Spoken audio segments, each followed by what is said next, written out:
ये खौफनाक वाक़या उस वक़्त पेश आया जब हमारे 10वीं जमात के इम्तिहानात हो चुके थे। हम फ़ारिग ही थे, बज़ाते खुद में उकताहट में मुब्तला हो चुकी थी। लिहाजा अपने तय एक प्रोग्राम मुरतब करके मैंने सबसे पहले अपनी जिगरी सहेली सारिया से राब्ता किया। वो मेरा प्रोग्राम सुनकर फर्ते जज्बात से उछल पड़ी। उसके बाद मैंने अपनी बाकी सहेलियों को बताया। हम तीनों अपने स्कूल पहुंची और अपनी ख्वाहिश का इजहार मैडम से कर दिया।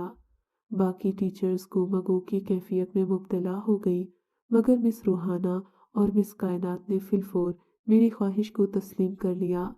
घर पहुंचते ही हमने तैयारियां शुरू कर दी। फायजा, सारिया और नाजिश को जब इल्म हुआ तो वो भी मेरी हम ख्याल हो गई।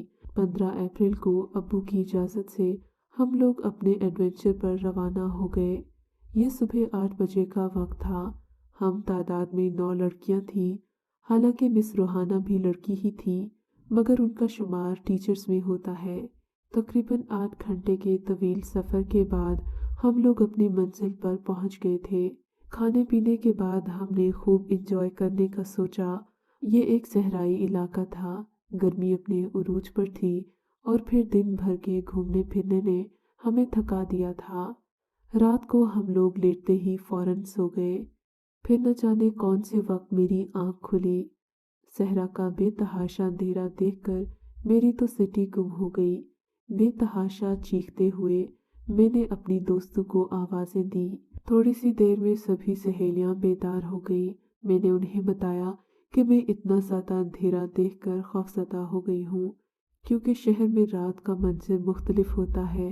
खैर, उस रात तो हम सुकून से सो गए। अगली सुबह 8 बजे आँख खुली तो मिस रूहाना हम पर चीख रही थी।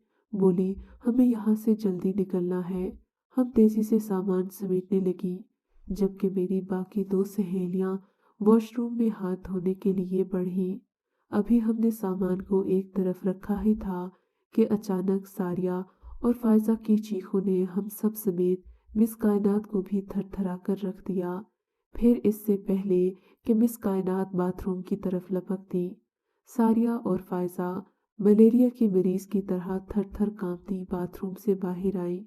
मगर उनकी हैबत देखते ही हम सब भी चीख पड़ी। हाय मेरी बच्चियां! मिस कायनात दोनों हाथ सीने पर मारते हुए रो पड़ी। रूहाना, आजिम, कहाँ गए सब लोग? वो बेतहाशा चिल्लाने लगी, जबकि मैंने शदीद खौफ के बावजूद भी सारिया और फायजा को लपेटा था।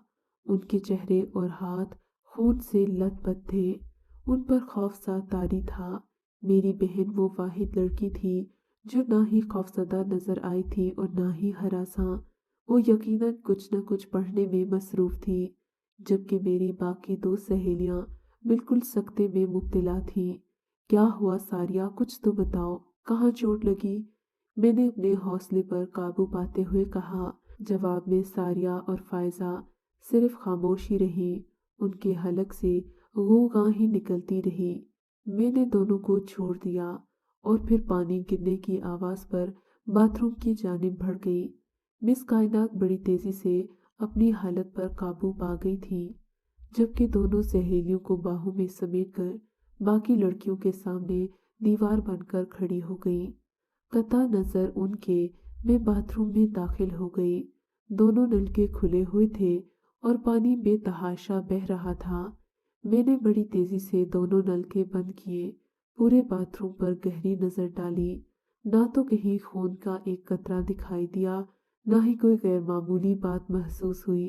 मैं मुतमईन होकर जो ही मुड़ी, मेरी बहन मेरी पुश्त पर मौजूद थी। उसके होंठ बदस्तूर हिल रहे थे। यहाँ तो कुछ भी नहीं है हादिया, ये कहते हुए मैं बाथरूम से निकली और ये देखकर कदरे पुरसकून हो गई कि मिस कायनात अपने दुपट्टे से मेरी सहेलियों के हाथ साफ कर चुकी थी। उनके न तो चेहरों पर कोई निशान रह गया था, ना ही हाथों पर। अब वो सिर्फ मबहूत बनी हुई थी और मुझे घूर रही थी। साया और फायजा ने बताया कि वो बाथरूम में जब मुंह धोने गई तो अचानक ही वॉश बेसिन पर लगे आईने में उन्हें किसी मर्द की सूरत नजर आई। उसका चेहरा तो इंसानी था, मगर नकूश किसी खूंखार दरिंदे की तरह भयानक थे। वो जो घबराहट में मुड़ी तो पुश्त पर कोई मौजूद नहीं था। दोनों नलकों से पानी की बजाय खून बह रहा था। वे सारिया और फायजा की बातें सुन तो रही थी, मगर मेरा जहन दोनों सहेलियों की तरफ उलझा हुआ था। समझ नहीं आ रहा था कि वो कहाँ गई हैं। मिस कायनात ने इन्हें कदरे चीख चीख कर पुकारा था, मगर उसके बावजूद भी उन्हें कोई जवाब नहीं मिला था। मिस, मैंने मिस कायनात को मुखातिब किया, क्यों ना हम हटकर बाहर निकलें और बाकी लोगों को आवाज़ दें। तुम ठीक कह रही हो सारा, वैसे भी हमारे जिस्म पसीने से शराबोर हो चुके थे। यहाँ हमारा दम घुट रहा था। हाँ मिस, आप सही कह रही हैं। ये कहते हुए वे दरवाजे की तरफ बढ़ी। बाकिया लड़कियां भी मुतहर्रिक हो गईं। फिर जैसे ही खुले हुए दरवाजे से मैं करीब हुई, अचानक खटाक की समाज शिकन आवाज से दोनों क्वाड बंद हो गए और ऐसे ही बेसाख्ता मेरे लबों से एक तवील चीख निकल गई। यकबार की मेरा दिल उछलकर मेरे हलक में आ गया। यह कुछ बाकी लोगों के साथ भी हुआ, बल्कि चीखों पुकार का न थमने वाला तूफान खड़ा हो गया। हमारे जहन डूबने लगे। समझ नहीं आ रहा था कि हो क्या रहा है। दिल इस शिद्दत से फड़फड़ाने लगा कि किसी लम्हे कुछ भी हो सकता था। 5-10 मिनट बाद मिस कायनात ने हौसला पकड़ते हुए एक पुरजोर लेक्चर दिया। इन्होंने तारीख की चंद नामवर खवातीन की बहादुरी के किस्से इस मुअस्सिर अंदाज में हमें सुनाए कि हमारे दिलो दिमाग से खौफ के साए बड़ी हद तक छट गए। ऐसा होने के बाद मैं उठ खड़ी हुई। मेरे साथ मेरी बहन और मेरी सहेलियां भी खड़ी थी। क्या इरादे हैं बच्चियों? मिस कायनात ने मुस्कुराने की नाकाम कोशिश की। कुछ नहीं मिस, मैं दरवाज़ा खोलने की कोशिश करती हूँ और आप लोग खिड़कियों से मिस रूहाना और बाकी लोगों को आवाज़ दें। चौकीदार बाबा हाशिर को भी बुलाएं और साथ ड्राइवर को। जुमले के आखिरी अल्फाज मेरे हलक में घुट कर रह गए थे, क्योंकि अब कमरे के दरवाजे खुद ब खुद बंद थे। सिर्फ मुझ पर ही क्या, मिस कायनात समेत हर लड़की बेजान मुजस्समे की तरह अपनी अपनी जगह साकित थी। वजह यह थी कि बंद दरवाजे और खुले पट सलाखों दार दोनों खिड़कियों से बेजिस्म नक्शो निगार इंसानी कद और आज़ा से मुताबिकत रखते हुए ह्यौले नमदार हुए थे। इन्हें देखकर हम लोगों की घिघी बंध गई। अब हमें यहाँ से निकलना था। इन ह्योलों की मुख्तलिफ आवाज़ें भी आ रही थीं। ऐसा लगता जैसे बिफरा हुआ बैल फुनका रहा हो।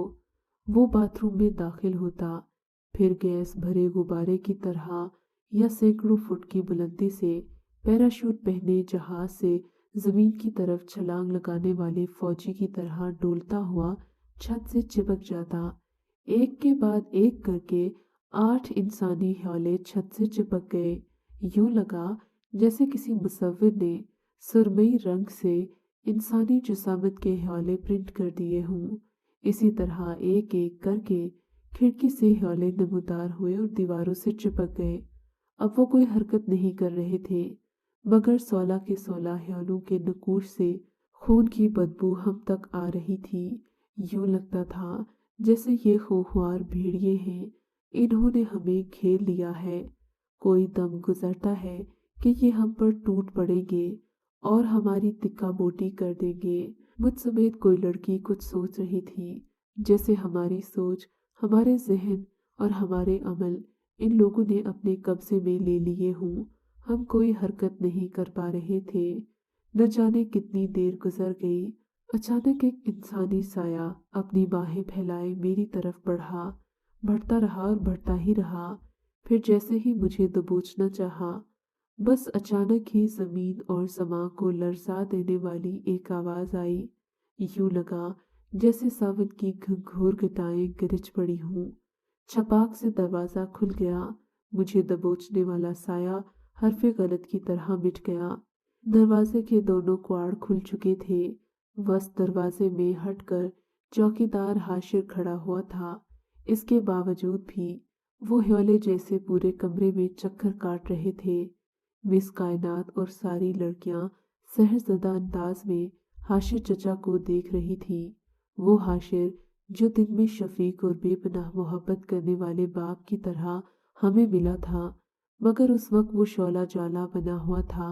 उसकी बड़ी बड़ी सुर्ख आंखों से चिंगारियों की बजाय शौले बरस रहे थे। उसके खदोखाल इस कदर भयानक थे कि मैंने झुरझुरी सी ली। मुमकिन है ये कैफियत ज्यादा देर तक कायम रहती कि अचानक माहौल खुशगवार सा हो गया। गुज़िश्ता वाक़यात एक ख्वाब की तरह लगने लगे। ख्वाब तो फिर भी ज़हन पर असरात छोड़ जाते हैं, जबकि ये वाक़या मुझे तकरीबन भूल ही गया था। निसफ घंटे के बाद हम अपने सामान समेत एक सुजुकी पर आकर बैठ गए, जो मिस रूहाना ने हमारी चीखों पुकार सुनकर मंगवाई थी। ये सुजुकी तेजी से आगे जा रही थी, जबकि इसकी रोशनी में हम एक दूसरे के चेहरे बआसानी देख सकते थे। हाँ, अब बताओ तुम कहाँ गायब हो गई थी? सुकून पाते ही मिस कायनात ने मिस रूहाना से पूछा।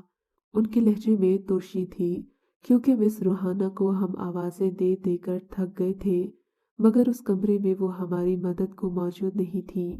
इन्होंने बताया कि जब वो लड़कियों को सामान समेटने का कहते हुए बाहर निकली, तो साहिल पर बल्कि पूरे माहौल पर अंधेरे की चादर सी तनी हुई थी।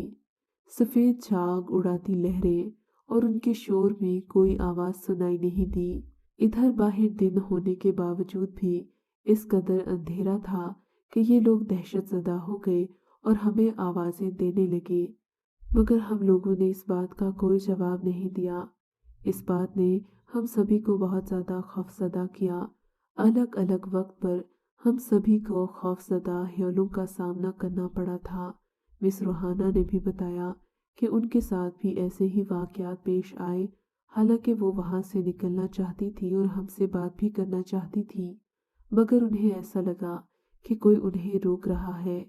पिकनिक का ये तजुर्बा हमारे लिए एक खौफनाक हादसा बन गया था। वो सारा रास्ता हम उसी पिकनिक के बारे में जिक्र करते आए। हमारी समझ में आज तक वो वाक़या नहीं आया, लेकिन आज भी जब ये बात याद आती है तो एक झुरझुरी सी लेकर रह जाती हूँ।